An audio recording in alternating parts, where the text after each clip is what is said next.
चौथवा topic जो है ना हमारे पास इंटरनेशनल लॉ के अंदर वो है the state and the economic interest.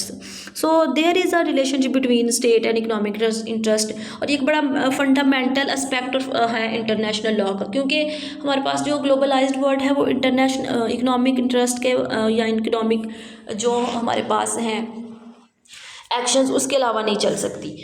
तो हमारे पास अगर हम इकोनॉमिक इंटरेस्ट को डिफाइन करें तो it refers to the rights and benefits that individual corporation और स्टेट और इंडिविजुअल कॉर्पोरेशन का वो राइट या वो benefit drives from economic activities, जो कि इकोनॉमिक एक्टिविटीज़ से ड्राइव किया जाता है, उसको हम कहते हैं इकोनॉमिक इंटरेस्ट है। इसमें ट्रेड आती है, इन्वेस्टमेंट्स, रिसोर्स मैनेजमेंट, ETC सब बात है। ठीक है। The role of the state in economic affairs के अंदर स्टेट का रोल क्या है? Regulation and policy making.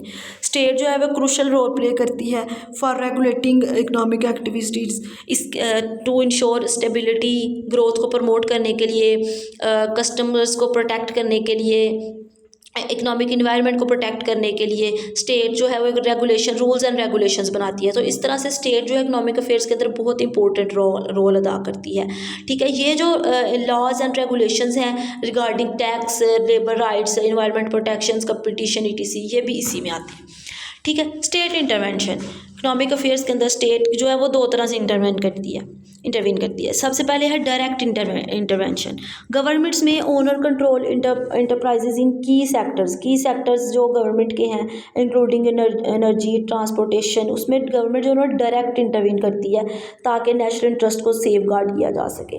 ठीक है। एक होता है indirect intervention through monetary policies, physical policies. State जो है वो इकोनॉमिक परफॉर्मेंस को इन्फ्लुएंस करी होती है। ठीक है। Including interest rates, inflation, public spending, ETC। ठीक है।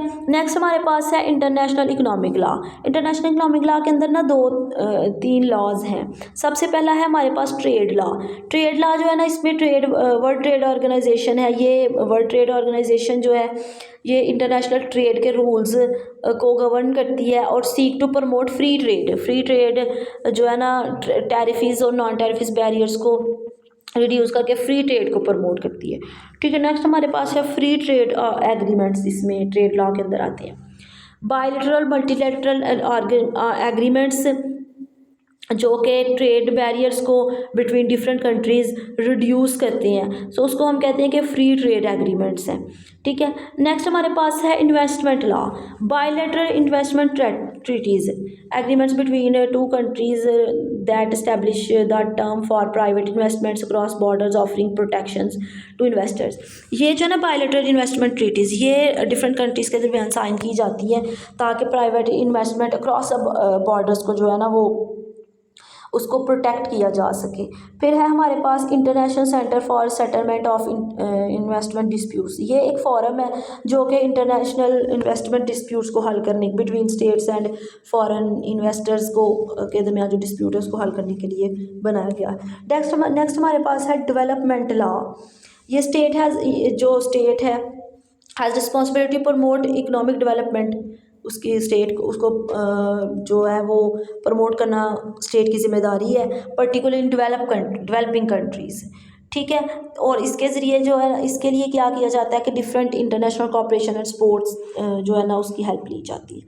ठीक है। इसमें जो है इंटरनेशनल फाइनेंशियल इंस्टीट्यूशंस भी आते हैं जो कि डेवलपिंग कंट्रीज़ को असिस्ट करते हैं for their economic development. It includes international monetary fund, IMF and world bank. ठीक है। नेक्स्ट हमारे पास है economic rights of individuals and corporation. कुछ इंडिविजुअल्स और कॉर्पोरेशन के इकोनॉमिक राइट्स हैं उनको हम डिस्कस। सबसे पहला है प्रॉपर्टी राइट्स। इंटरनेशनल लॉ जो है वो प्रॉपर्टी राइट्स फॉर इंडिविजुअल्स को इम्पोर्टेंस भी देता है और उसको जो है वो रिकॉग्नाइज भी करता है। यानी कि जो इंडिविजुअल्स एंड कॉर्पोरेशंस हैं दोनों का they have their property rights including their land, intellectual property and other assets. ठीक है। और इसकी प्रोटेक्शन करना, उनके प्रॉपर्टी राइट्स की प्रोटेक्शन करना स्टेट की जिम्मेदारी है।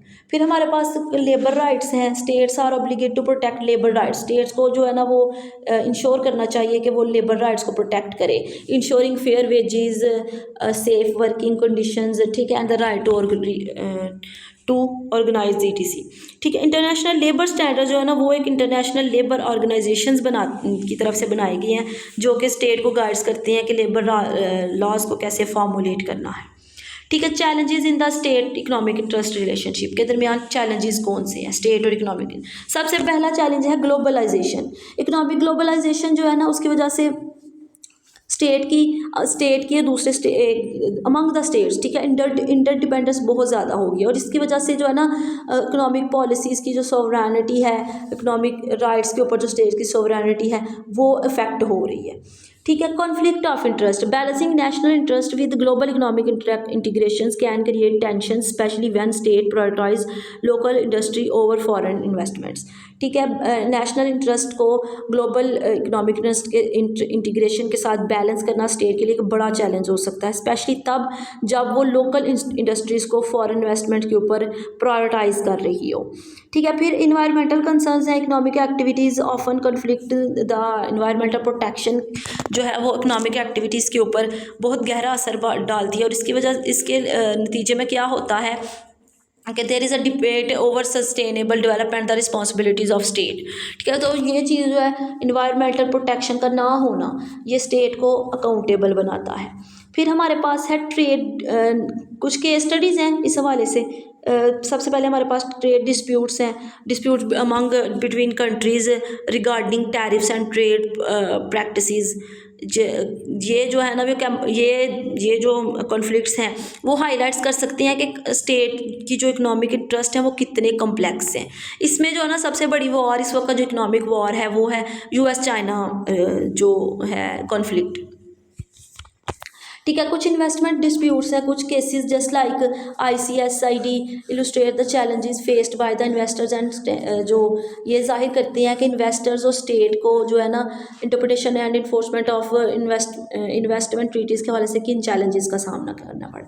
ठीक है, फ्यूचर ट्रेंड्स की बात करें अगर हम इकोनॉमिक डेवलपमेंट के हवाले से, सबसे पहली जो है ना वो है सस्टेनेबल डेवलपमेंट। जो sustainable development sustainable economic practices के ऊपर जो उनका जो एम्फेसिस बढ़ रहा है, it will balance the economic growth with environmental protection and social equality.